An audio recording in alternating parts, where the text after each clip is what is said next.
Disclaimer. हम वाक और अभिव्यक्ति की स्वतंत्रता के बारे में भारतीय संविधान के अनुच्छेद 19 का पुरजोर समर्थन करते हैं। उदाहरणों, छवियों और संदर्भों सहित यह वीडियो केवल मनोरंजन, सूचना और शैक्षिक उद्देश्यों के लिए प्रदान किया गया है और चैनल किसी भी अवैध गतिविधियों को बढ़ावा या प्रोत्साहित नहीं करता है। हमारा मकसद केवल समाज जागरूक करना है।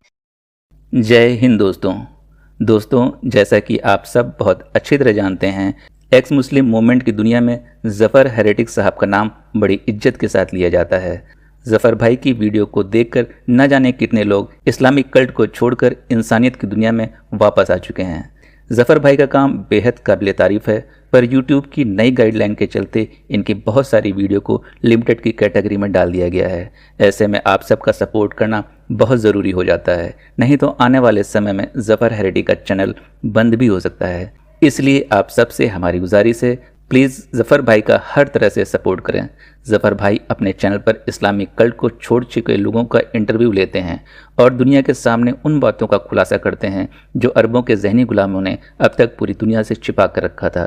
उसी कड़ी का एक छोटा सा हिस्सा आप इस वीडियो में देखने वाले हैं। फुल वीडियो का लिंक डिस्क्रिप्शन में है। आज आप देखेंगे किस तरह से ये अरबों के जहनी गुलाम अपने एजेंडे पे काम करते हैं, किस तरह ये लोगों को वर्गलाते हैं, उनकी मजबूरी का फ़ायदा उठाते हैं। अरेबिक कल्ट ने किस तरह इन लोगों को जॉम्बी बना डाला है, जो ये दूसरों को इंसान तक ही नहीं समझते। इसीलिए हम इस कल्ट को अपने भारत से ख़त्म करना चाहते हैं। इसीलिए हमारा चैनल लोगों को जागरूक करने का काम करता है। हमारा चैनल किसी से भी फाइनेंशियल सपोर्ट की डिमांड नहीं करता। आप सबका हमारी वीडियो को लाइक, शेयर और कमेंट करना ही हमारे लिए बहुत बड़ा सपोर्ट है।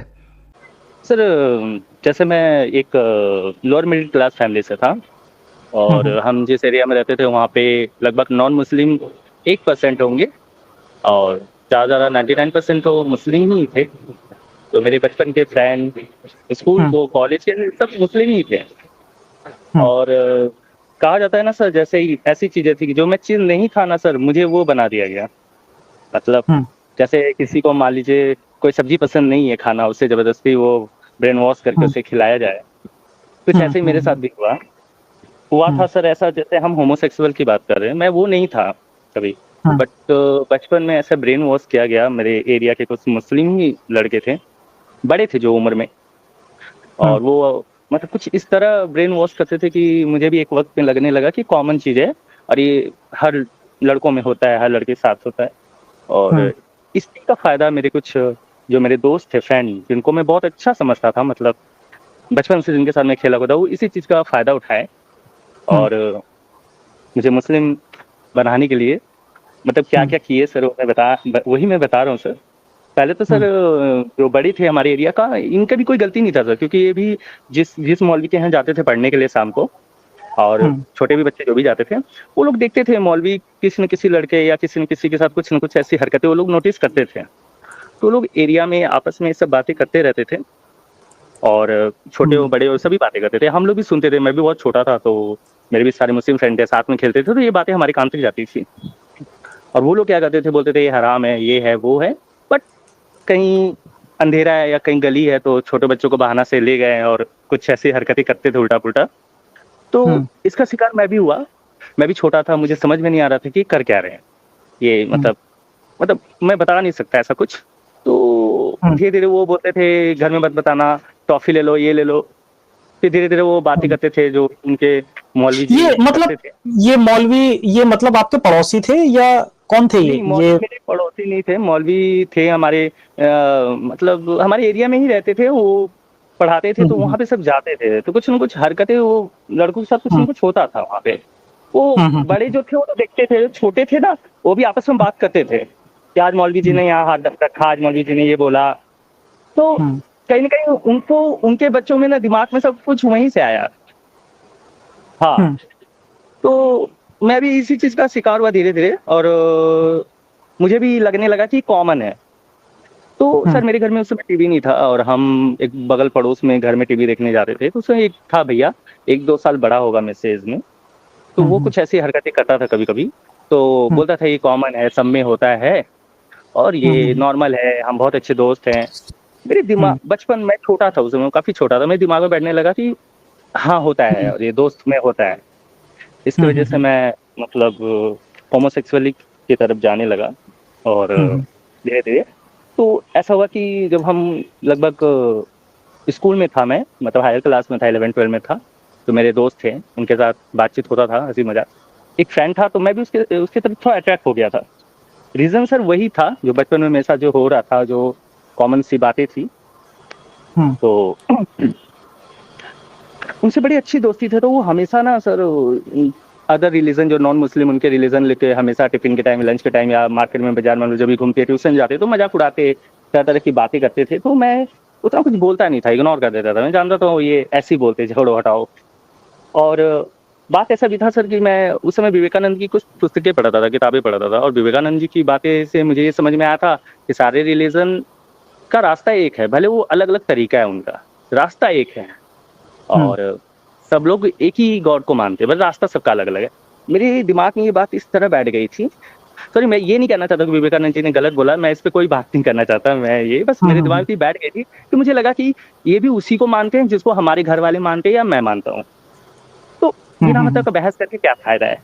तो ये सोच के मैं सर कुछ बोलता नहीं था, लेकिन तरह तरह की वो बातें कमेंट करते थे। धीरे धीरे जिस दोस्त फ्रेंड की तरफ अटैक हुआ था उसको ये बात पता था। तो सर कुछ दिनों बाद मेरा फ्रेंड ने मुझे, छत पे गए हम लोग, मतलब जहाँ पे हम लोग ट्यूशन पढ़ते थे, बिल्डिंग था, उसकी छत पे गए, बात कर रहे थे। तो वो बोला कि मैं बहुत अच्छा दोस्त हूँ और मैं लाइफ में शादी नहीं करूंगा। तो मैंने कहा क्यों? बोला हम तुम दो रहेंगे, हम बहुत अच्छे दोस्त हैं, लेकिन एक चीज का प्रॉब्लम है। मैंने कहा क्या हुआ? तो बोला कि ये चीज हराम है हमारे रिलीजन में। तो मैंने कहा हाँ, तो जब हराम है तो फिर क्यों बात कर रहा है? तो वो बोलता है कि छोड़ो कोई बात नहीं, बाद में बात करेंगे। वहीं बात खत्म हो गया। फिर वो हमेशा दोस्ती अच्छी करने का मतलब दिखावा करता था, हमेशा अच्छे दोस्त है, अच्छे दोस्त है, चलो ठीक है। फिर ऐसे कुछ दिन बीता सर, तो कुछ दिन एक शाम का टाइम था, मैदान था, हम वहीं खड़े थे। तो उसने बोला एक चीज बोले। हमने कहा क्या? बोले हम तो चाह रहे हैं कि हम साथ में रहें, हम इस फ्यूचर में हम ही दोनों साथ में रहे, खूब अच्छे से रहेंगे, लेकिन एक प्रॉब्लम है, तुम नॉन मुस्लिम हो, मतलब तुम मुस्लिम नहीं हो, तो रह नहीं सकते। मैंने कहा अरे यार, इसमें जो भी है अल्लाह ईश्वर है, जो भी, उसको इससे क्या प्रॉब्लम है कि कौन सा धर्म से है तो रहेगा, नहीं रहेगा, वो धर्म से नहीं है तो उसके साथ मत रहो। बोला नहीं, ये प्रॉब्लम है, अगर तुम चाहो तो हो सकता है। तो मैंने पूछा क्या चाहना बताओ? उस समय सर उसने कुछ भी नहीं बोला, बात खत्म। तो मैं रात भर सोचते रहा, क्या ये क्या बोलता है, मतलब बार बार ऐसी ऐसी बातें करके बीच में रोक देता है। तो मेरे जो बाकी 3 फ्रेंड हैं, हम स्कूल से आ रहे थे, तो उसने मुझे बोला कि तुम उसकी बातों पे ध्यान दो, कुछ बोला था तुमको। मैंने कहा क्या बोला था? पता नहीं। बोला देखो, वो भी बहुत अच्छा दोस्ती करना चाहता, बट तुम हिंदू हो ना, ये प्रॉब्लम है थोड़ा, अगर तुम हमारे इस्लाम वाला चीजें फॉलो करो ना तो बहुत अच्छा होगा, तब वो जहन्नम में नहीं जाएगा। मैंने कहा अरे यार, जब लिखा है कि जहन्नम में जाना है तो जाएगा ना, मेरे फॉलो करने से थोड़ी ना होता है। बोला नहीं नहीं, तुम करोगे फॉलो ना तो फिर तो समझ जाओ मैं क्या कहना चाह रहा हूँ। मैंने कहा बोलो खुल के। बोला अरे तुम मुझसे क्यों नहीं बन जाता, सही से दोनों रहना। अच्छा। तो मैं चुप हो गया। मैंने कहा अरे, बोला हाँ तो क्या दिक्कत है? फिर मैं बस उसके बाद वो लोग चले गए, हट गए। मतलब मेरे को लगा कुछ बहाना उन्होंने किया। बोला मुझे ये काम है तो इधर रास्ते से चल जाओ, हम लोग इधर से जा रहे, थोड़ा काम है। सोचते रह गया कि अच्छा, मैं थोड़ा सा 1 सेकंड के लिए आपको रोक के मैं व्यूअर्स को बता दूं कि इस्लाम में जो है होमोसेक्सुअलिटी पूरी तरह से हराम है, चाहे वो 2 मुसलमान हैं या वो 2 कोई भी हैं। होमोसेक्सुअलिटी को हराम बताया गया है और ये कहा गया है कि अगर ऐसा कोई करते हुए पकड़ा जाता है तो उसे छत के ऊपर से फेंक दो। लेकिन यहां पर आप ये देखो कि इन लोगों की कन्वर्ट करने के लिए इन लोगों ने उस चीज को भी किनारे कर दिया, यानी ये लोग खुद भी उस चीज को फॉलो नहीं कर रहे हैं, लेकिन इनका मकसद क्या है? कन्वर्ट करना। जी कंटिन्यू करें आप, सॉरी। जी सर। तो मैं सोचा उसके बाद नेक्स्ट डे मैंने अपने फ्रेंड को बोला कि देखो सब कुछ एक ही है, मतलब फिर वही विवेकानंद जी वाला लाइन मैंने बोला कि देखो यार, मैंने तो पढ़ा है और मैंने जहाँ तक सुना है सारा रिलीजन तो एक ही है, तो प्रॉब्लम क्या है? अगर मैं तुम्हारी कुछ एक्टिविटी करता हूँ जो इस्लाम में है तो उससे भी क्या दिक्कत है? क्योंकि मुझे ये पता था कि जो भी रिलीजन है, सारे रिलीजन में सर इंसानियत के ही लिए ही बना हुआ है, तो इसमें भी इंसानियत के लिए सब कुछ होगा। उसके बाद उन्होंने क्या किया कि मुझे नेक्स्ट डे फ्राइडे था, जुम्मा का दिन था। अच्छा, आपकी तरफ से पीछे कुछ प्रॉब्लम्स आ गई हैं, कोई प्रॉब्लम नहीं है। हाँ हाँ।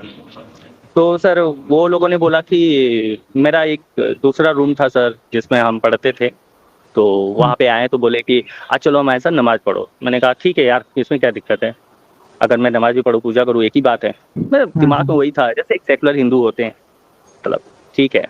तो उन्होंने पहले सर, मुझे बिल्कुल नहीं पता था कि वो मुझे जैसे वजू होता है सर, वो कराएं, उसके बाद मुझे कलमा पढ़ा दिए।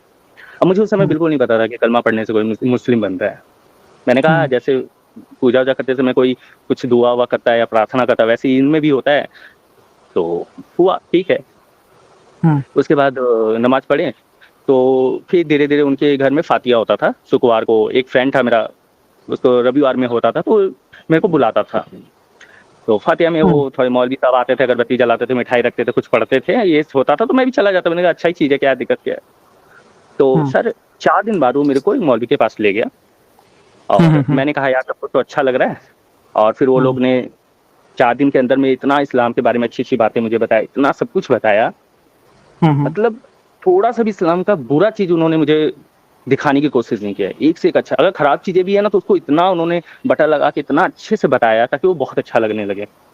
और तब मैं मौलवी के पास ले गया और बोले कि मौलवी जी ये इस्लाम कबूल करना चाहते हैं। अब मौलवी को मैंने देखा तुरंत उन तीनों का फिर थपथपाए, बोले तुम लोग जन्नत में जाओगे, तुम लोग सक्सेसफुल हो गए, अब मतलब तुमने कर दिखाया, वाह वाह वाह। मैंने कहा कर दिखाया सर, लेकिन मेरा उस समय दिमाग में ये बात बिल्कुल नहीं गया। मैं ऐसे ही खड़ा था और उसके बाद वो बड़े खुश हुए। उसके बाद मौलवी जी ने बोला कलमा पढ़ाया। जब जैसे भी मौलवी जी ने जो कलमा पढ़ाया, तो मैंने कहा यार ये तो तुम लोग पहले भी मुझे बता चुके थे। तो वो बोला अरे हम लोग तुमको पहले ही ये बना चुके थे, बस सोचे थे कि अचानक ऐसे करेंगे तुम हट ना जाओ। तो तुम 4-5 दिन तक तुम हटे नहीं। तो इस वजह से हमें लगा कि अब तुम तैयार हो तो मौलवी के पास ले आए। तो सर मैंने कहा था ठीक है, अच्छी बात है। इसके बाद सर मौलवी स्टार्टिंग में मेरे से काफ़ी बातें करता, इस्लाम के बारे में बताता, काफ़ी अच्छी बातें बताता, कि जो भी बातें होती थी। फिर एक बार ऐसा वाक़या हुआ सर, जैसे उन्होंने बात करते-करते जैसे मुसलमानों को बोल रहे थे कि काफ़ी अच्छा इनको बनना चाहिए, हर सेक्टर में इनको जाना चाहिए। तो मैंने उस समय इनका नाम ले लिया, एपीजे अब्दुल कलाम का। मैंने कहा वो भी तो सर मुस्लिम थे और देश के लिए इतना सब कुछ किए। तो वो भड़क गए, तुरंत गुस्सा हो गए, बोले उसका नाम मत लो, वो मुस्लिम था ही नहीं। वो मतलब ऐसा उल्टा बात उन्होंने बोला कि मैं बोल नहीं सकता। और इतना भड़क गए वो कि फिर मुझे लगा कि यार जिन्होंने देश के लिए इतना सब कुछ किया, देश के नंबर 1 मतलब एक नंबर 1 सिटीजन बने, प्रेसिडेंट बने, इतनी बड़ी उपाधि उनको दी गई, उनको गर्व से नहीं देख के ये लोग उनको नीचे गिरा रहे हैं। जबकि इनके समाज का कोई आदमी इतना ऊपर तक गया है, इन्हें तो दुनिया को बताना चाहिए कि हमारे समाज में कोई इतना ऊपर तक गया है। बस इसलिए हिंदू की सपोर्ट, नॉन मुस्लिम को सपोर्ट करते थे और बहुत सारी मुस्लिम एक्टिविटी से थोड़े दूर रहते थे। इस वजह से तो मुझे बहुत अजीब लगा।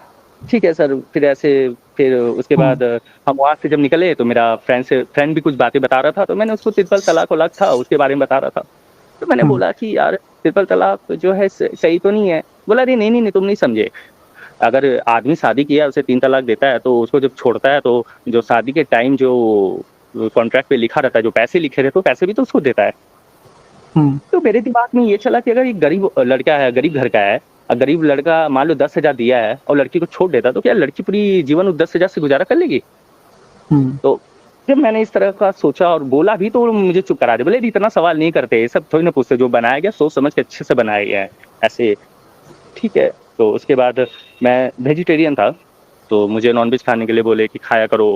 मैंने कहा अरे क्या ज़रूरत है? बोले अरे नहीं, ये अल्लाह की तरफ से गिफ्ट है। तो फिर मेरे दिमाग में आया कि यार ये कैसे अल्लाह है यार, कि हर जानवर को बोल रहा है गिफ्ट है, तब खा लो। तो मुझे और डाउट होने लगा, तब से मुझे थोड़ा अजीब लगने लगा। लेकिन बट मैं उस समय ज़्यादा इन सब चीज़ों पे ध्यान नहीं दिया। और जो मेरा फ्रेंड था वो भी मेरे को मतलब हमेशा दिन भर वही बातें मुस्लिम इस्लाम के बारे में बताता, अच्छा है, ये है, वो है। ठीक है सर, एक चीज़ और मैंने इनमें देखा, जब एक मैं नाम नहीं ले सकता उस जगह का, लेकिन बहुत बड़े थे जिनसे ये लोगों ने मुरिद हुए थे। मतलब मेरे एरिया के अधिकतम मुस्लिम घर उनसे मुरिद हुआ था। और वो हर सिटी में उनके बहुत सारे लोग थे जो उनको मानते थे। और जब वो आते थे तो 1 हफ्ता पहले मेरे सारे फ्रेंड जो थे वो स्कूल कोचिंग जाना छोड़ देते थे और उनके पोस्टर चिपकाते थे। और वो अपने 10-12 बंदे को लेके हर जो मुरीद हुए थे उनके घर जाते थे, खाना वाना खाते थे और बाकी जो भी है लेते थे। तो उस टाइम वो आने वाले थे, तो मुझे भी लेके गया, बोला मैं जिससे मुरीद हुए हम लोग चलो। तो गए सर, तो देखे रूम में अगरबत्ती जल रहा था, वो ऊपर बैठे हुए थे, सब लोग नीचे बैठे थे 10-15 लोग। और एक चीज़ देखा मैंने, उन्होंने एक मिठाई अपने मुँह में डाला और वो सर हुँ, जैसे उन्होंने प्लेट में रखा, सब दौड़ पड़े लेने के लिए, जैसे सिर्फ़ कोई अमृत हो। हुँ, तो हुँ, मैंने कहा हुँ, अरे ये क्या हो गया अचानक? मतलब कुछ पैसे से गिर गए क्या? मतलब सब कूद पड़े। तो फिर उन्होंने, मेरा दोस्त बोला कि ये हमारे हैं, बताया। तो वो मुझे बोले आओ बेटा तुम भी मस्जिद में जाओ, तुम ये वो करोगे, भटकोगे नहीं, शैतान तुम्हें भटकाएगा नहीं और बहुत पैसा कमाओगे ये वो। चलो ठीक है। हुँ, तो उन्होंने मिठाई खाया और आधा जूठा वो मेरे मुँह में डालने लगे। मुझे बड़ा अजीब लगा, बहुत ज़्यादा लगा कि मैं मुँह बंद किया था तो मेरा फ्रेंड इशारे से करा, "अरे खोलो, ले लो।" तो फिर मैं अच्छा, किसी तरह लिया सर और हुँ, ठीक है। उसके बाद मैंने देखा सर कि वो सबके घर 10-12 लोगों को लेके जाते थे, खाते थे और उस समय एक इंसिडेंट ऐसा हुआ सर कि उन्होंने बेडशीट बिछाया था जिसपे बत्तख-वत्तख बने हुए थे। हुँ, अब वो उसको देख के भड़क गए, बोले इस्लाम में ये हराम है, कोई भी ऐसी चीज़ें हों उस पे बत्तख या मोर या कोई हाथी ऐसा छपा हुआ ना रहे। ये नॉन मुस्लिम मतलब हिंदुओं को बोल रहे थे कि उनके लिए ये है, हमारे लिए नहीं होता। तो मुझे बड़ा अजीब लगा कि यार एक चद्दर है, उसपे कुछ पक्षियों का हुँ, चित्र बना हुआ है या जानवरों का बना हुआ है, वो तो मतलब बनाया जाता है दिखने में अच्छा लगे, उसको लेके क्यों इतना प्रॉब्लम होना चाहिए? हुँ, हाँ? और ये भी बाँट दिया इन्होंने इस कम्युनिटी का, ये इस कम्युनिटी का। मुझे बहुत बड़ा अजीब लगा, तो मैं सोचा कि मैं कहीं शायद फँस रहा हूँ। मतलब हुँ, ऐसा नैरो माइंड के लोग कैसे हो सकते हैं? फिर मुझे लगा शायद इसका नैरो माइंड हो, बस इस्लाम की जो हुँ, किताबें उसमें ऐसा नहीं लिखा होगा। हुँ, हुँ, हुँ, लेकिन सर उसके बाद फिर समझ में आने लगा मुझे, देखिए समझ में आने लगा। एक वाक़या हुँ, दूसरे दिन हुआ सर जब मुझे मतलब जुम्मा का दिन था सर, नमाज़ पढ़ने के लिए मौलवी जी ने बुलाया था, बोले थे तुम्हें सिखाएँगे। सर मैं जा नहीं पाया क्योंकि मेरी मम्मी का लो प्रेशर था और वो उनको मैं थोड़ा पानी-वानी, नमक-वमक घोल के देने लगा, थोड़ा-सा मेरे पापा भी खाना खाने आने वाले थे तो मैं थोड़ा-सा हाथ बटाने लगा कि चलो तबीयत ख़राब है, मैं कर देता हूँ, आएँगे तो पापा भूखा जाना पड़ेगा। उनको सुबह ही हुँ, काम में निकल जाते थे वो। तो सर हुँ, मैं उस चक्कर में बहुत लेट हो गया। तो उन्होंने कॉल हुँ, किया और मैं निकल ही रहा था तो बोले, मैंने बोला कि उनको प्रॉब्लम बताया कि सर मम्मी का ऐसा हो गया था, इस वज़ह से मैं नहीं आ पाया। तो उन्होंने हुँ, मुझे बहुत बोला कि तुमने बहुत गलत काम किया है, ये गलत हुँ, है। पहले सबसे पहले तुम्हारे लिए नमाज़ है और कोई चीज़ दुनिया में नहीं है। तो हुँ, ठीक है, मैं सुना उसके बाद फ़ोन रखा और शाम को जब मैं गया तो उन्होंने बोला कि देखो, जो हमारे नबी थे, उनके जब चाचा मुस्लिम नहीं बने थे तो अपने चाचा से मिलने नहीं गए उनके इंतकाल में।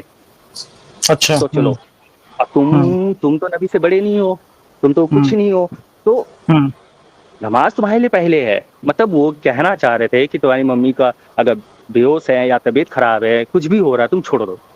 क्यों? हुँ, हुँ, वो चीज़ ज़रूरी नहीं है और दूसरी बात वो काफ़िर हैं, उन्होंने ऐसे बोला कि वो हुँ, काफ़िर है। मैंने कहा अरे!